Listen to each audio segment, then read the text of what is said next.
আসসালামু আলাইকুম রহমতুল্লাহ বরকাত।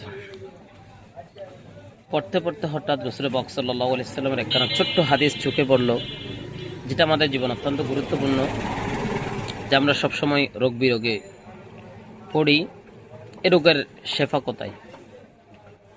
রসুল পাক সাল্লাল্লাহু আলাইহি ওয়াসাল্লাম বর্ণনা করলেন, আন আবি হুরায়রা রাদিয়াল্লাহু তাআলা ক্বালা ক্বালা রাসূলুল্লাহ সাল্লাল্লাহু আলাইহি সাল্লাম মা আনজালাল্লাহু দাআন ইল্লা আনজালা লাহু শিফাআন।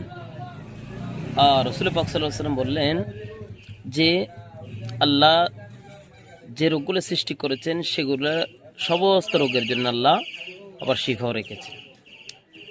তাহলে বোঝা যায় আমাদের যে সমস্ত রোগ আমাদের হয়, প্রত্যেক রোগের শেফা কোনো না কোনোভাবে আল্লাহ রেখেছেন। আমাদের তালাশ করতে হবে কোন জায়গায় আমাদের শেফা আছে, কারণ রসুলের পাকের হাদিসটা বুখারীতে এসেছে। তো রসুলের হাদিস কখনো মিথ্যা হতে পারে না। তাই আমাদের ভরসা করতে হবে আল্লাহর উপর, নিশ্চিত কোথাও না কোথাও শেফা আছে। তাই রোগ হলে আমরা আল্লাহর কাছে শেফা চাইব, যাতে আমাদের জন্য শেফাটা মিলে। হাদিসটা মিশকাতে এসেছে, হাদিস নম্বর 4308, এটা কিতাব তিব্বি ওয়া রাকিয়ার মধ্যে এসেছে। আপনারা ভরসা করবেন আল্লাহর উপর। কোন রোগ হলে আল্লাহ আমাদের বুঝার তৌফিক দান করুন।